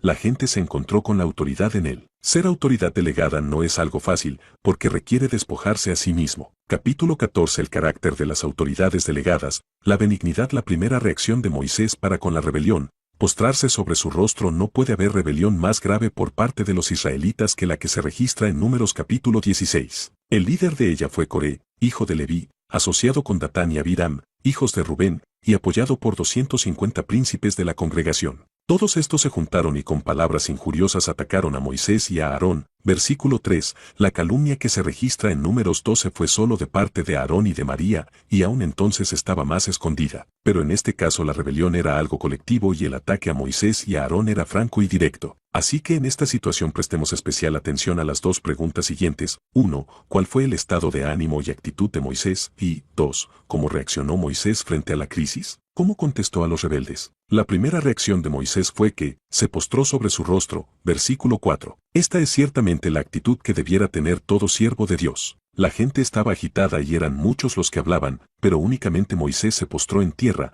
Aquí nos vemos nuevamente confrontados por uno que conoce la autoridad, siendo verdaderamente benévolo, carecía de todo sentimiento personal. No se defendió ni se agitó, lo primero que hizo fue postrarse sobre su rostro. Luego les dijo: Jehová mostrará quién es suyo, y quién es santo, y hará que se acerque a él. Al que él escogiere, él lo acercará a sí. Versículo 5. No era necesario disputar. Moisés no se atrevió a decir nada a favor de sí mismo, porque sabía que el Señor mostraría quién era suyo. Sería mejor dejar que Dios hiciera la clasificación. Moisés tenía fe y por eso se atrevió a confiarle todo a Dios. Al día siguiente, el Señor daría su veredicto cuando todos vinieran ante él con el incienso. Las palabras de Moisés fueron suaves pero de peso. Esto os baste, hijos de Leví, fue el suspiro de un anciano que conocía bien a Dios. Versículo 7. Exhortación y restauración. Moisés exhortó a Coré con palabras, procurando restaurarlo. Conocía la gravedad de esta situación y estaba realmente preocupado por los rebeldes. No solo suspiró sino que también los exhortó, diciéndoles: oíd ahora,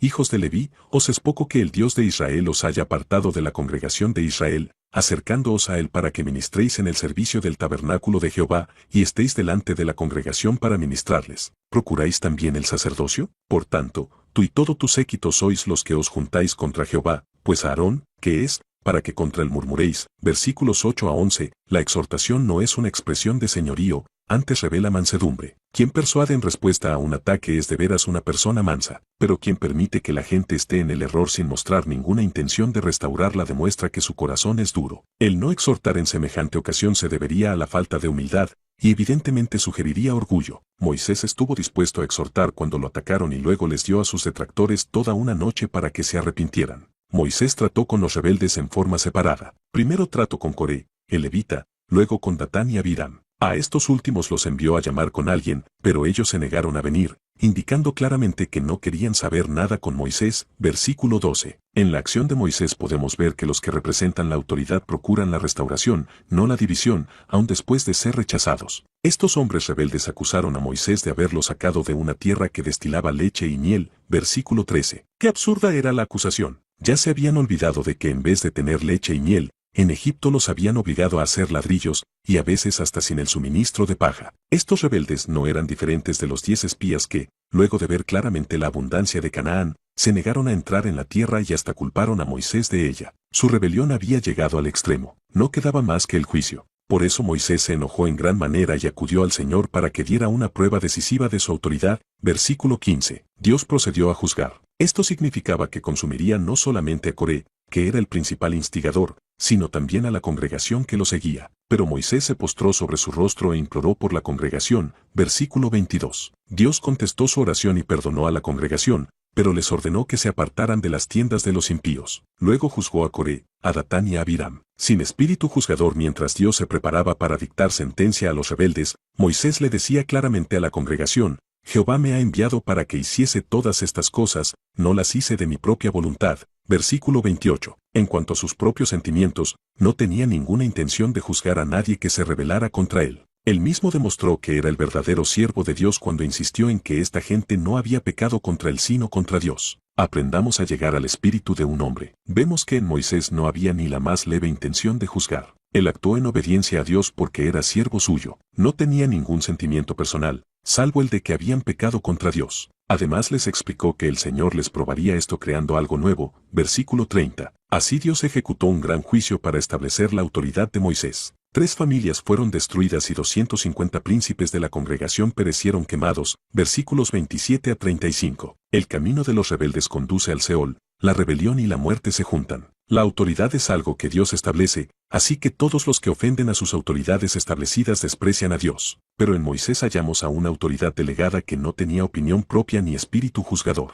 Intercesión y expiación. Aunque toda la congregación de Israel estaba presente cuando se abrió la tierra y tragó a las familias rebeldes, y aunque huyeron aterrorizados, su temor era solamente temor del castigo, en ningún sentido temor de Dios. No comprendieron a Moisés, sus corazones permanecieron insensibles. Así que luego de pensarlo toda una noche, ellos también se rebelaron el mismo día siguiente. Versículo 41. A menos que uno haya tenido un encuentro con la gracia de Dios, su condición interior permanece igual. Toda la congregación murmuró contra Moisés y Aarón, declarando: Vosotros habéis dado muerte al pueblo de Jehová. Versículo 41. Observemos ahora todo el relato de cómo respondieron estas autoridades delegadas a tal reacción contra ellos. Humanamente hablando, Moisés debería estar muy enojado con el ataque de estos hombres. Evidentemente, lo que se había hecho era obra de Dios, porque tenían que murmurar contra él. ¿Por qué no murmuraban contra Dios en vez de volverse contra su autoridad delegada? Pero la reacción de Dios vino más pronto que la de Moisés y Aarón. He aquí la nube cubrió el tabernáculo y apareció la gloria del Señor. Versículo 42. Dios venía a juzgar a la congregación,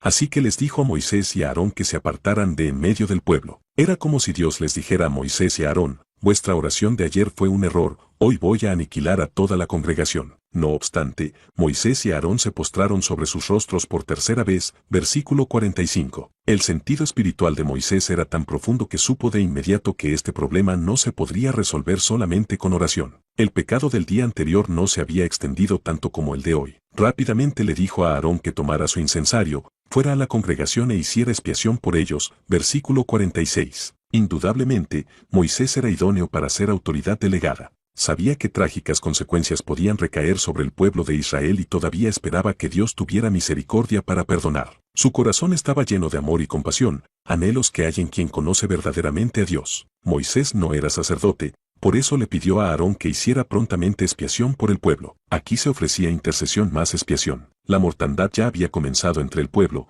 Aarón se puso esta vez entre los muertos y los vivos, con el resultado de que cesó la mortandad. Los que murieron en esta oración fueron 14.700, versículo 49. Si Moisés y Aarón no hubieran estado tan alertas, seguramente habrían muerto muchos más. La gracia expiatoria que se veía en Moisés era asombrosamente semejante a la que se veía en su Señor. Cuidaba del pueblo de Dios y se sentía responsable tanto de los obedientes como de los rebeldes. Una persona que solo cuida de sí misma y que frecuentemente se queja de la responsabilidad que le cabe por otros no sirve para representar la autoridad. La forma en que uno reacciona demuestra la clase de persona que es. Muchos piensan solamente en guardar las apariencias y son sumamente susceptibles a las críticas de otros. Todos sus pensamientos son egocéntricos. Moisés, sin embargo, era fiel en toda la casa de Dios. Es posible que si el pueblo hubiera sufrido, Moisés habría sentido satisfacción carnal, pero en tal caso no habría sido un siervo fiel. Un siervo fiel, aunque sea personalmente rechazado y despreciado, llevará las cargas de los demás. Los israelitas se rebelaron contra Moisés, pero él intercedió por sus pecados. Se opusieron a él y lo rechazaron, pero todavía intercedió por ellos. Si solo cuidamos de nuestros propios sentimientos, no podremos interceder por los problemas de los hijos de Dios. Confesemos, por tanto, nuestro pecado, reconociendo que somos demasiado pequeños y demasiado duros. Dios desea que tengamos gracia. Permitamos que Dios juzgue en todas las cosas. El ser benignos con los demás es la característica de todos los que están en autoridad. Capítulo 15. La base para ser autoridades delegadas. La resurrección. Luego habló Jehová a Moisés, diciendo, habla a los hijos de Israel, y toma de ellos una vara por cada casa de los padres, de todos los príncipes de ellos, 12 varas conforme a las casas de sus padres, y escribirás el nombre de cada uno sobre su vara, y escribirás el nombre de Aarón sobre la vara de Leví, porque cada jefe de familia de sus padres tendrá una vara, y las pondrás en el tabernáculo de reunión delante del testimonio, donde yo me manifestaré a vosotros. Y florecerá la vara del varón que yo escoja, y haré cesar de delante de mí las quejas de los hijos de Israel con que murmuran contra vosotros. Y Moisés habló a los hijos de Israel, y todos los príncipes de ellos le dieron varas, cada príncipe por las casas de sus padres una vara, en total 12 varas, y la vara de Aarón estaba entre las varas de ellos. Y Moisés puso las varas delante de Jehová en el tabernáculo del testimonio. Y aconteció que el día siguiente vino Moisés al tabernáculo del testimonio, y aquí que la vara de Aarón de la casa de Leví había reverdecido, y echado flores, y arrojado renuevos, y producido almendras. Entonces sacó Moisés todas las varas de delante de Jehová a todos los hijos de Israel,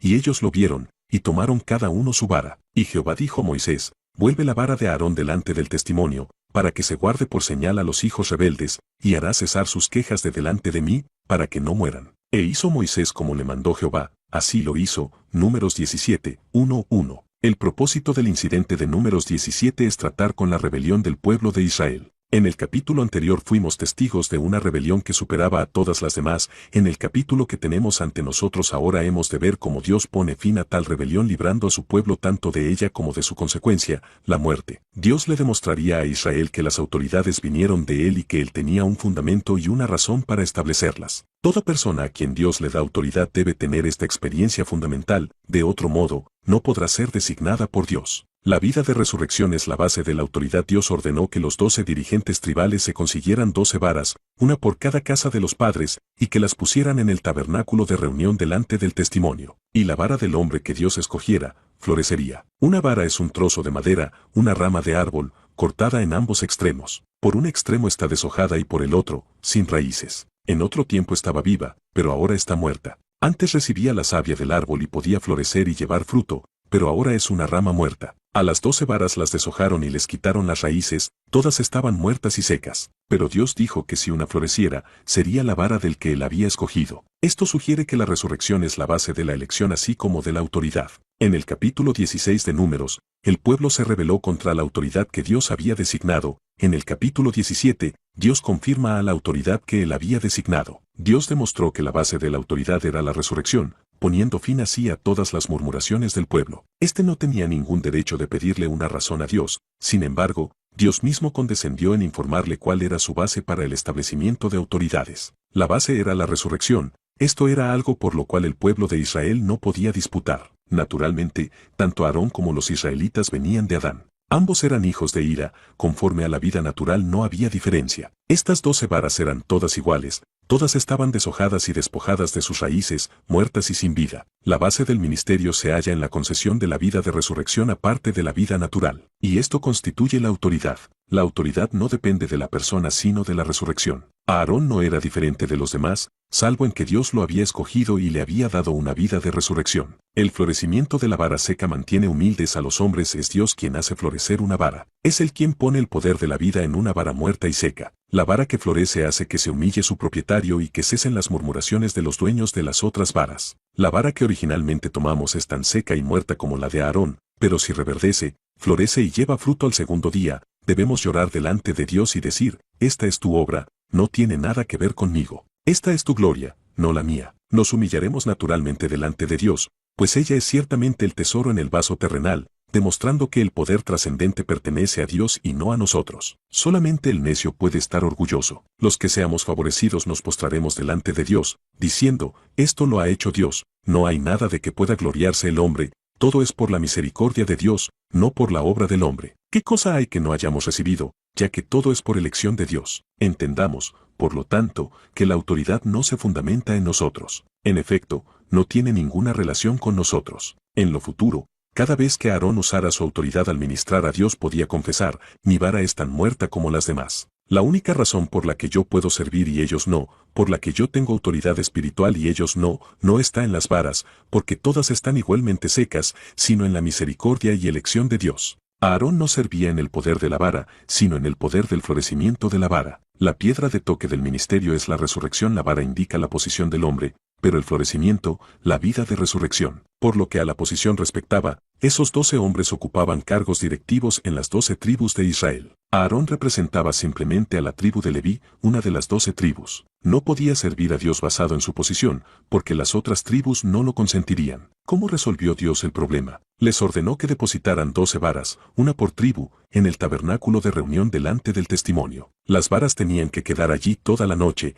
y florecería la vara del varón que Dios escogiera. Esto es la vida que sale de la muerte. Solamente los que han pasado por la muerte y han salido a la resurrección son reconocidos por Dios como siervos suyos. La piedra de toque del ministerio es la resurrección. Nadie puede señalar su posición, tiene que ser la elección de Dios. Después que Dios hizo reverdecer, brotar y producir fruto a la vara de Aarón, y después de verlo todos los otros dirigentes, ya no tenían nada que decir. La autoridad, pues, no viene por esfuerzo humano, la establece Dios. No depende de una posición directiva sino de la experiencia de la muerte y la resurrección. Los hombres son escogidos para ejercer la autoridad espiritual no porque sean diferentes de los demás, sino en base a la gracia, elección y resurrección. Se requiere mucha ignorancia y ceguera para ser orgulloso. En lo que a nosotros respecta, aunque depositáramos nuestras varas durante toda una vida, todavía no reverdecerían. La dificultad de nuestros días consiste en que son muy pocos los que se postran sobre sus rostros reconociendo que no son diferentes de los demás. Los necios son orgullosos. Cuando el Señor Jesús entró en Jerusalén cabalgando sobre un pollino, las multitudes aclamaban, diciendo, Hosanna al Hijo de David. Bendito el que viene en el nombre del Señor. Hosanna en las alturas. Mateo 21:9. Supongamos por un momento que el pollino, al oír los hosanas y ver las ramas en el camino, se volviera al Señor y le preguntara, ¿son por ti o por mí estas aclamaciones? O que el asna se volviera y le dijera, después de todo, yo soy más noble que tú. Sería evidente que el pollino no reconocía al que iba montado sobre él. Muchos de los siervos de Dios son así de necios. No había ninguna diferencia entre el asna y el pollino, era el Señor del pollino el que debía ser alabado. Los hosanas no son para usted, como tampoco lo son las ramas tendidas en el camino. Solamente un necio diría, yo soy mejor que tú. Cuando Aarón viera que su vara había florecido, su inmediata reacción sería un sentimiento de admiración. Se postraría sobre su rostro y adoraría, diciendo, ¿cómo es que mi vara ha florecido? ¿No es mi vara igual que las otras? ¿Por qué Dios me concede tal gloria y poder? Por mí mismo, jamás podría yo florecer. Lo que es nacido de la carne, carne es. Como es el pueblo de Dios, así también soy yo. Otros podían estar contundidos, pero Aarón estaba seguro. Sabía que toda su autoridad le había sido dada por Dios. Ninguno de nosotros tiene derecho de enorgullecerse. Si hoy Dios tiene misericordia de nosotros, es porque Él así lo quiere. ¿Quién es competente para este ministerio? Nuestra competencia proviene de Dios. Sería muy extraño que uno viviera en la presencia de Dios y no fuera humilde. El pollino necesitaría una tremenda dosis de necedad y confianza en sí mismo para imaginarse que las alabanzas de ese día eran para él. Llegaría el día cuando despertaría y se avergonzaría de sí mismo. En realidad, seremos glorificados, pero nuestra gloria es futura, no presente. Los hermanos jóvenes deberían aprender la lección de la humildad. Todos necesitamos saber que no depende en lo más mínimo de nosotros el correr la carrera que tenemos por delante. No debiéramos considerarnos diferentes de otros tan solo porque hemos aprendido unas pocas lecciones espirituales. Todo proviene de la gracia de Dios, todo es dado por Dios, nada viene de nosotros mismos. Bien sabía Aarón que era Dios quien había hecho florecer su vara,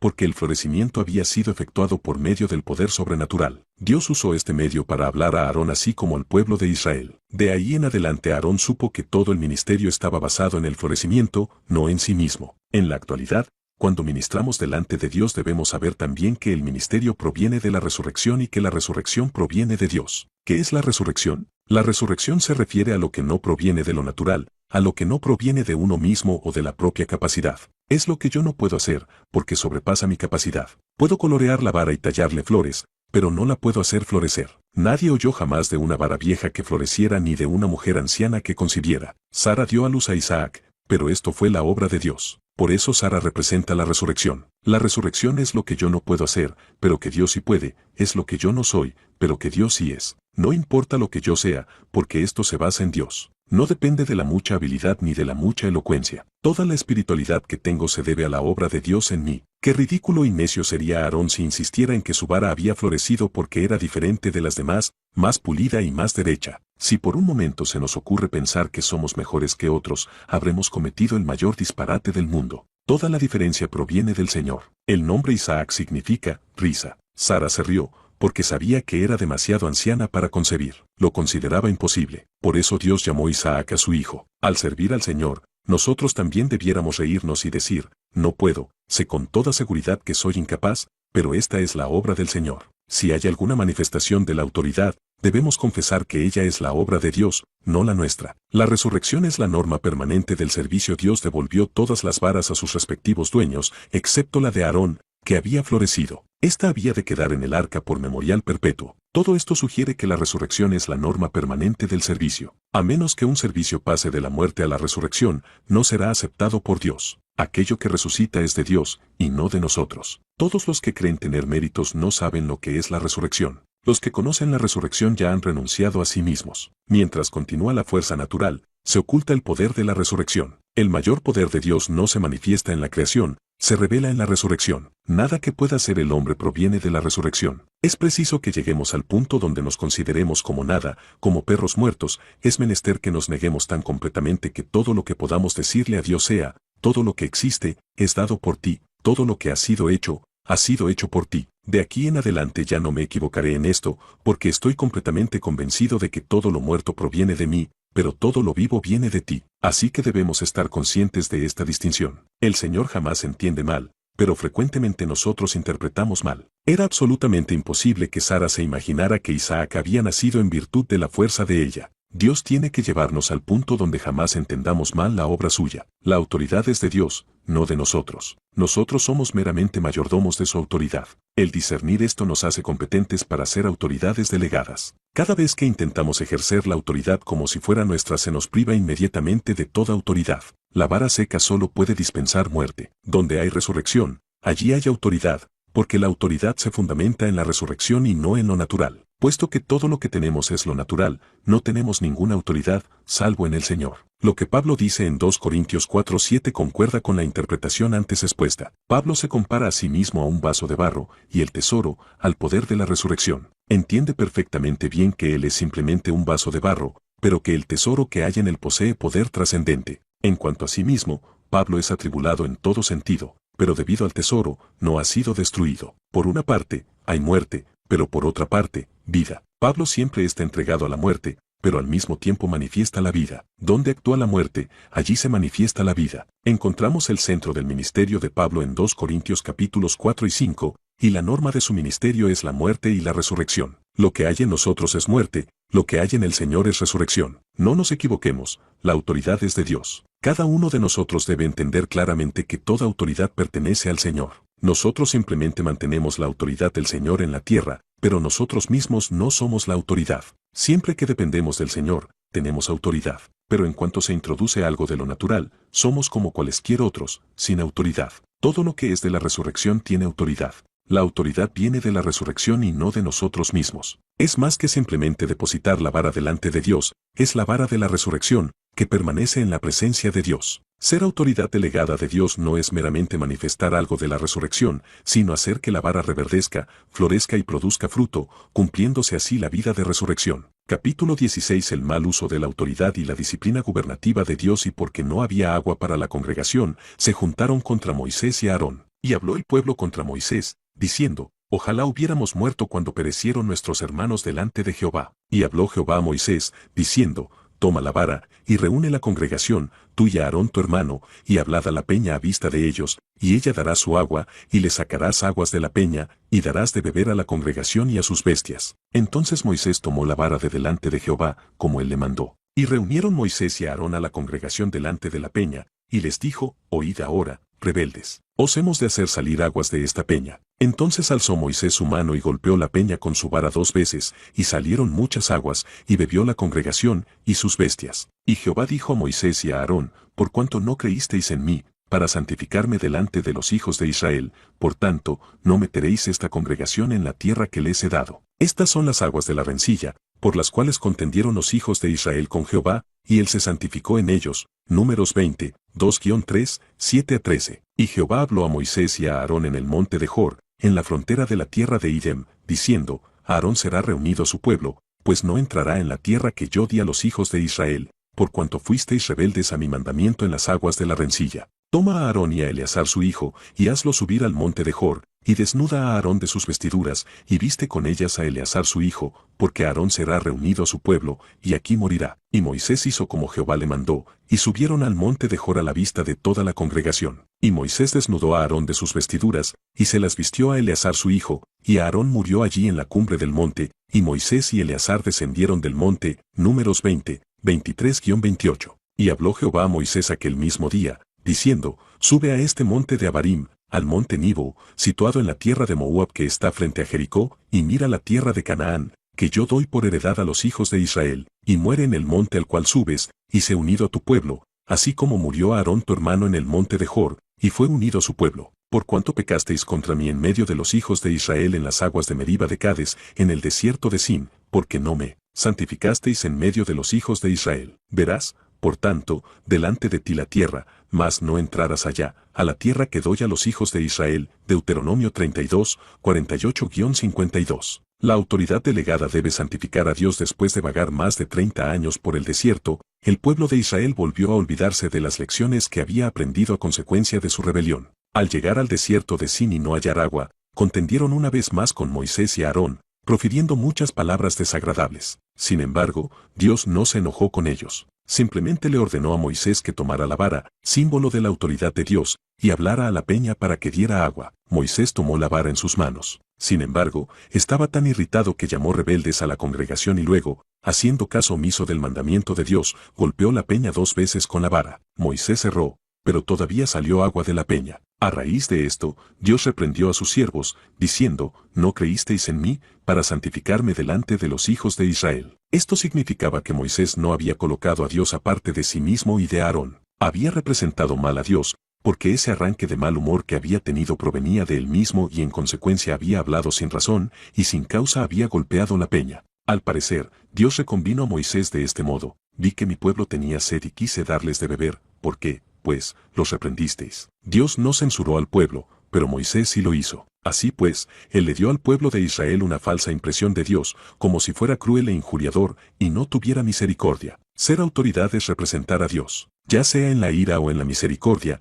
la autoridad siempre debe ser como Dios. Si en tal posición hacemos algo malo, debemos reconocerlo como acción nuestra. Jamás debemos involucrar a Dios en nuestra propia falta. Porque Moisés representó mal a Dios, tuvo que ser juzgado. Si alguien que está en autoridad representa mal a Dios y no lo confiesa, Dios tendrá que vindicarse. Así fue como Dios mostró al pueblo de Israel que esto fue obra de Moisés y no suya. En realidad, el pueblo había murmurado y quizás su actitud hubiera sido rebelde, sin embargo, Dios no los había juzgado. ¿Cómo pudo Moisés ser tan impaciente para juzgarlos antes de que Dios lo hiciera y hablar airadamente y sin moderación? Lo hizo motivado por su actitud y su ira, pero es muy probable que el pueblo de Israel se hubiera quedado con la impresión de que representaba la actitud de ira de Dios. Por eso Dios tenía que absolverse a sí mismo separándose de Moisés y de Aarón. Tengamos cuidado de no involucrar nunca a Dios en las faltas humanas dando la impresión errónea de que Él manifiesta su actitud por medio de nosotros. En caso de darse una impresión tan errónea, Dios tendrá que absolverse a sí mismo. Se supone que una autoridad delegada administra las cosas en representación de Dios. Si nos enojamos, confesemos que esta ira viene de nosotros y no de Dios. Ambos deben estar separados. Es algo terrible confundir la obra de uno con la de Dios. Somos demasiado propensos a errar. En consecuencia, cada vez que cometamos un error, reconozcámoslo de inmediato como error nuestro. Entonces no representaremos mal a Dios, ni cederemos al mal, ni caeremos en las tinieblas. Si confesamos primero, Dios no tendrá necesidad de defenderse y seremos liberados de caer en su mano gubernativa. Ser autoridad delegada es algo muy serio como consecuencia del antedicho incidente. Dios anunció que a Moisés y a Aarón no se les iba a permitir entrar en Canaán. Si una persona habla descuidadamente y hace algo en una forma que no santifica a Dios, él desde ese momento tiene que intervenir para justificarse, sin que quede ninguna posibilidad de pedir perdón. Debemos temer y temblar cuando administramos los asuntos de Dios. Guardémonos de convertirnos en personas descuidadas e imprudentes a medida que envejecemos. En aquella ocasión en que se encendió la ira de Moisés e hizo pedazos las tablas en que Dios había escrito la ley, el Señor no lo reprochó. Había conmovido a Dios con su celo, por lo cual su ira era justificada. Pero ahora, después de seguir por tantos años al Señor y no hacer lo que él había ordenado al golpear la peña 2 veces y hablar irreflexivamente, Moisés había representado mal a Dios. Por esta razón, no se le permitió entrar en Canaán. El pueblo de Israel se rebeló muchas veces contra Dios, pero él fue paciente con ellos. Moisés y Aarón, sin embargo, cometieron un solo error y fueron excluidos de Canaán. Esto nos demuestra lo serio que es ser autoridades delegadas. Dios es muy estricto con los que lo representan. En Números 18 el Señor le dijo a Aarón: tú y tus hijos, y la casa de tu padre contigo, llevaréis el pecado del santuario. Versículo 1. Cuanto más autoridad delega Dios, tanto más severo es su trato. El Señor también dijo: a todo aquel a quien se haya dado mucho, mucho se le demandará, y al que mucho se le haya confiado, más se le pedirá. Lucas 12:48. Es de veras un hermoso cuadro ver a Moisés, a Aarón y a Eleazar su hijo subir juntos al monte de Jor. Todos ellos fueron obedientes a Dios, aceptando humildemente su juicio. Ni siquiera oraron, pues conocían a Dios. Aarón sabía que había llegado su día y Moisés también era consciente de su propio futuro. Dios le ordenó a Moisés que hiciera la transacción, ya que en las aguas de Meriba también había sido él el personaje principal. Al ver cómo moría Aarón, se le hizo saber a Moisés cómo moriría él también. Al ser desnudado de sus vestiduras santas, Aarón murió. La gente común no muere al ser desnudada de sus ropas, pero Aarón sí, porque su vida era sostenida por el servicio. Esto nos indica que la vida de uno que sirve a Dios llega a su fin cuando termina su servicio. Muchos años pasaron después del suceso recién descrito, pero el juicio de Dios siguió. Finalmente, él trató con Moisés en la misma forma que había tratado con Aarón. Citó a Moisés al monte Nebo, porque allí había de morir, aun cuando durante los años intermedios había permanecido fiel. Antes de morir, Moisés bendijo con un canto al pueblo de Israel, pero no pidió ser librado de su juicio particular. Ver Deuteronomio 33. También se humilló bajo la poderosa mano de Dios, al que había representado la autoridad de Dios y le había obedecido toda su vida, salvo en ese único caso en su ancianidad, no se le permitió entrar en Canaán. ¡Qué tremenda pérdida sufrió Moisés! No pudo participar de la promesa que 600 años antes Dios había hecho a Abraham. No hay algo más grave ni que se considere con más severidad que el que una autoridad delegada actúe mal. Cada vez que ejercemos la autoridad debemos pedir estar unidos a Dios. Si cometemos un error, debemos separarlo rápidamente de Dios para no incurrir en su juicio. Antes de decidir algo, procuremos conocer la mente de Dios, y solo después de conocerla podemos hacerlo en su nombre. Moisés no podía pretender que lo que había hecho en las aguas de Meriba lo había hecho en el nombre del Señor. No seamos necios, sino aprendamos a temer y temblar delante de Dios. No pronunciemos juicio irreflexivamente, antes, dominemos nuestro espíritu y refrenemos nuestra lengua, especialmente cuando seamos provocados. Cuanto más conozcamos a Dios, tanto menos descuidados seremos. Hay veces cuando podemos recibir perdón después de caer en la mano gubernativa de Dios, pero no siempre sucede esto. Entendamos claramente que no hay que ofender el gobierno de Dios. Las autoridades delegadas no debieran errar. Para que nuestro servicio sea aprobado por Dios debemos servir no con nuestras propias fuerzas sino en el terreno de la resurrección. Nosotros mismos no tenemos autoridad, solamente la representamos. No hay sitio, pues, para la carne. Solo causamos problemas si hacemos algo a nuestro antojo. La Iglesia no solo teme que no haya autoridad, sino también a la autoridad ilegítima. Dios tiene un solo pensamiento, y ese es establecer su propia autoridad.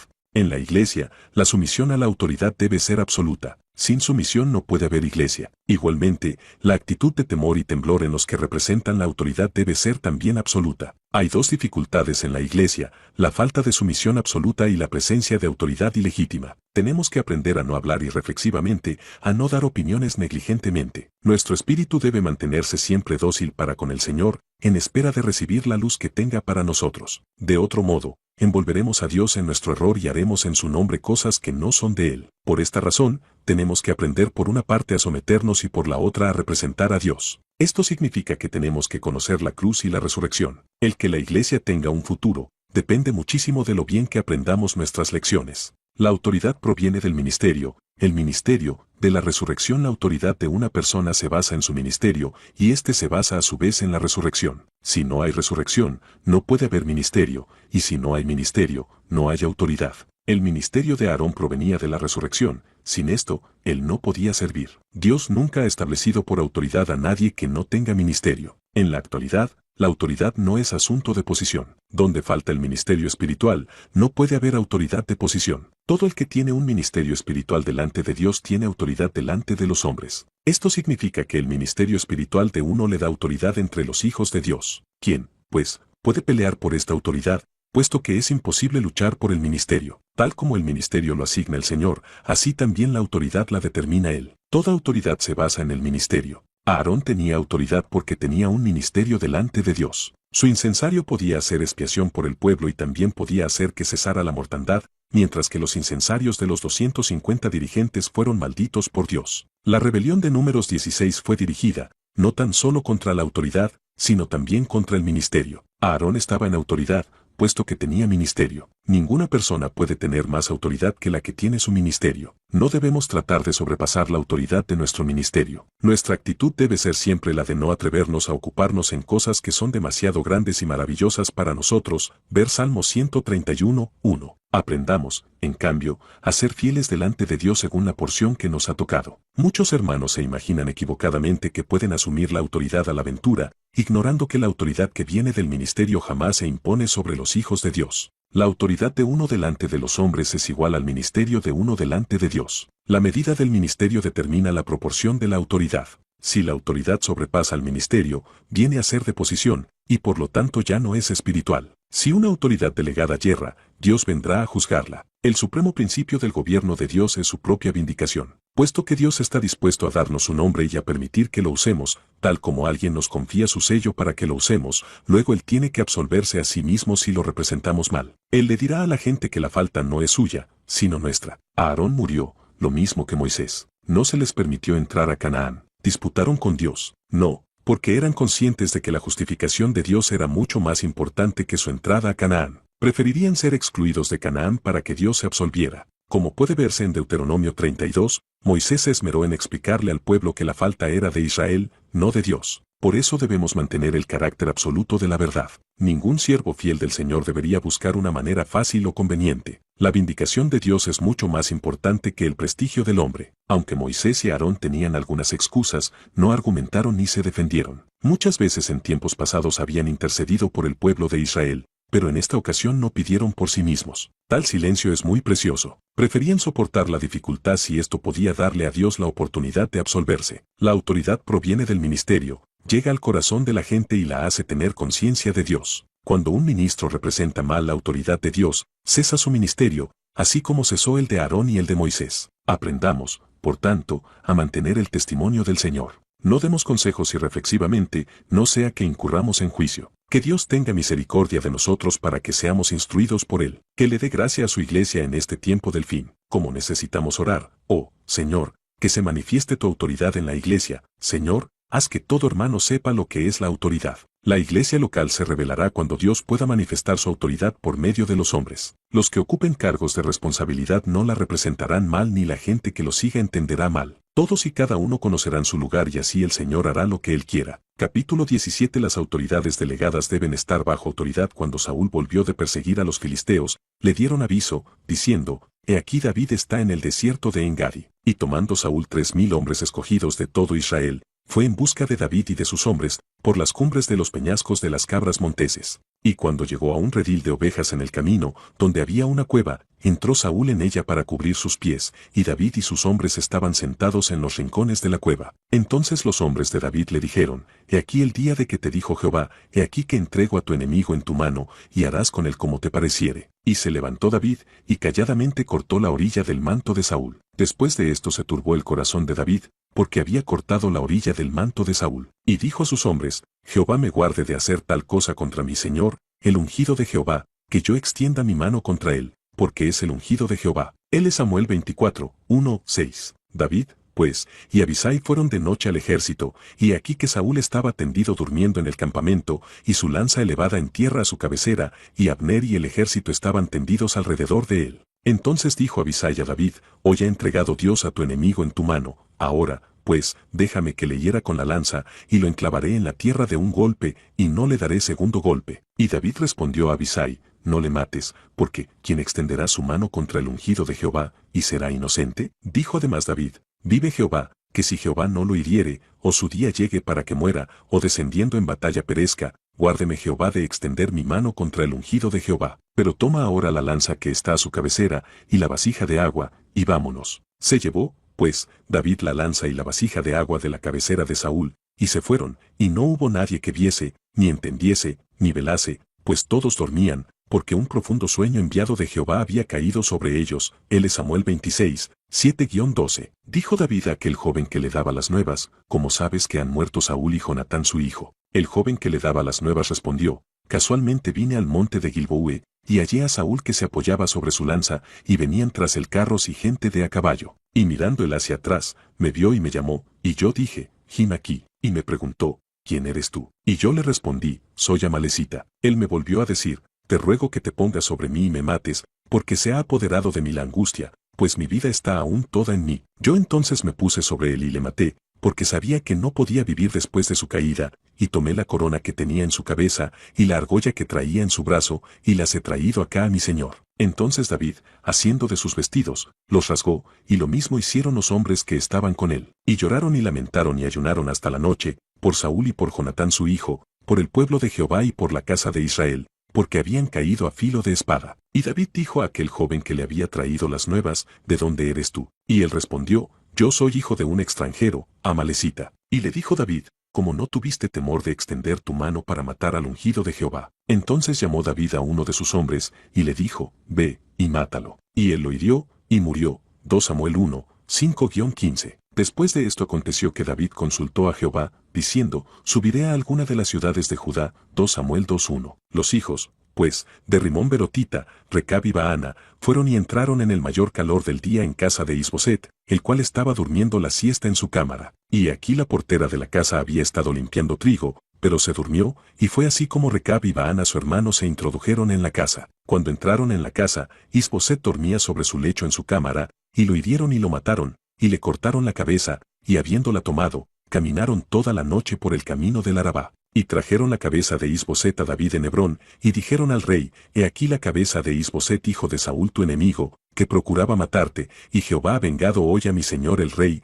de Saúl y de su linaje. Y David respondió a Recab y a su hermano Baana, hijos de Rimón Berotita, y les dijo, vive Jehová que ha redimido mi alma de toda angustia, que cuando uno me dio nuevas, diciendo, he aquí Saúl ha muerto, imaginándose que traía buenas nuevas, yo lo prendí, y le maté en Siclag en pago de la nueva. Cuánto más a los malos hombres que mataron a un hombre justo en su casa, y sobre su cama. Ahora, pues, no he de demandar yo su sangre de vuestras manos, y quitaros de la tierra. Entonces David ordenó a sus servidores, y ellos los mataron, y les cortaron las manos y los pies, y los colgaron sobre el estanque en Hebrón. Luego tomaron la cabeza de Isboset, y la enterraron en el sepulcro de Abner en Hebrón. 2 Samuel 4, 5-12. Vinieron todas las tribus de Israel a David en Hebrón y hablaron, diciendo, henos aquí, hueso tuyo y carne tuya somos. Y aun antes de ahora, cuando Saúl reinaba sobre nosotros, eras tú quien sacabas a Israel a la guerra, y lo volvías a traer. Además Jehová te ha dicho, tú apacentarás a mi pueblo Israel, y tú serás príncipe sobre Israel. Vinieron, pues, todos los ancianos de Israel al rey en Hebrón, y el rey David hizo pacto con ellos en Hebrón delante de Jehová, y ungieron a David por rey sobre Israel. 2 Samuel 5, 1-3. Cuando el arca de Jehová llegó a la ciudad de David, aconteció que Maíquel hija de Saúl miró desde una ventana, y vio al rey David que saltaba y danzaba delante de Jehová, y le menospreció en su corazón. Metieron, pues, el arca de Jehová, y la pusieron en su lugar en medio de una tienda que David le había levantado, y sacrificó David holocaustos y ofrendas de paz delante de Jehová. Y cuando David había acabado de ofrecer los holocaustos y ofrendas de paz, bendijo al pueblo en el nombre de Jehová de los ejércitos, y repartió a todo el pueblo, y a toda la multitud de Israel, así a hombres como a mujeres, a cada uno un pan, y un pedazo de carne y una torta de pasas. Y se fue todo el pueblo, cada uno a su casa. Volvió luego David para bendecir su casa, y saliendo Maíquel a recibir a David, dijo, cuán honrado ha quedado hoy el rey de Israel, descubriéndose hoy delante de las criadas de sus siervos, como se descubre sin decoro un cualquiera. Entonces David respondió a Maíquel,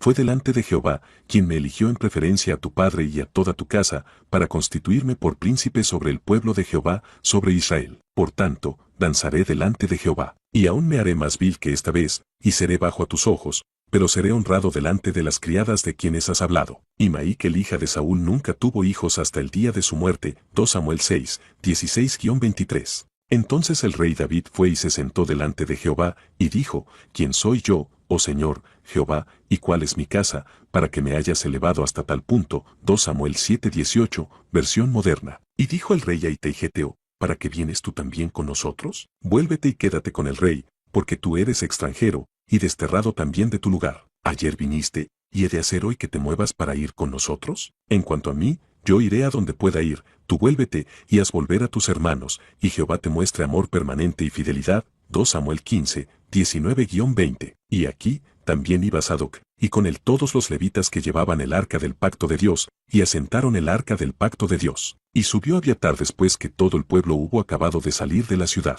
Pero dijo el rey a Sadoc, vuelve el arca de Dios a la ciudad. Si yo hallare gracia ante los ojos de Jehová, él hará que vuelva, y me dejará verla y a su tabernáculo. Y si dijere, no me complazco en ti, aquí estoy, haga de mí lo que bien le pareciere. 2 Samuel 15, 24-26. Y vino el rey David hasta Bahurim, y aquí salía uno de la familia de la casa de Saúl, el cual se llamaba Simei hijo de Gera, y salía maldiciendo, y arrojando piedras contra David, y contra todos los siervos del rey David, y todo el pueblo y todos los hombres valientes estaban a su derecha y a su izquierda. Y decía Simei, maldiciéndole, fuera, fuera, hombre sanguinario y perverso. Jehová te ha dado el pago de toda la sangre de la casa de Saúl, en lugar del cual tú has reinado, y Jehová ha entregado el reino en mano de tu hijo Absalón, y hete aquí sorprendido en tu maldad, porque eres hombre sanguinario. Entonces Abisai hijo de Sarbia dijo al rey, ¿por qué maldice este perro muerto a mi señor el rey? Te ruego que me dejes pasar, y le quitaré la cabeza. Y el rey respondió, ¿qué tengo yo con vosotros, hijos de Sarbia?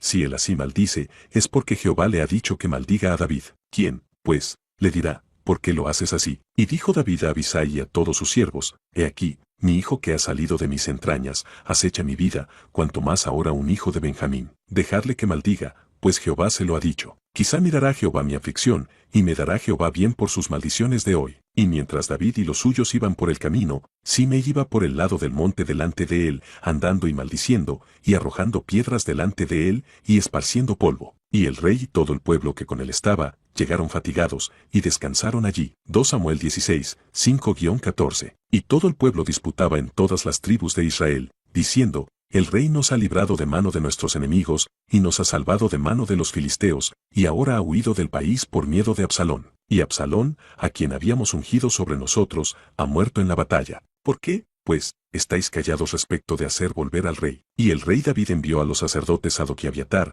diciendo, hablad a los ancianos de Judá, y decidles, porque seréis vosotros los postreros en hacer volver el rey a su casa, cuando la palabra de todo Israel ha venido al rey para hacerle volver a su casa. Vosotros sois mis hermanos, mis huesos y mi carne sois. ¿Por qué? Pues, seréis vosotros los postreros en hacer volver al rey. Asimismo diréis a Amasa, ¿no eres tú también hueso mío y carne mía? Así me haga Dios, y aún me añada, si no fueres general del ejército delante de mí para siempre, en lugar de Joab. Así el corazón de todos los varones de Judá, como el de un solo hombre, para que enviasen a decir al rey, vuelve tú, y todos tus siervos.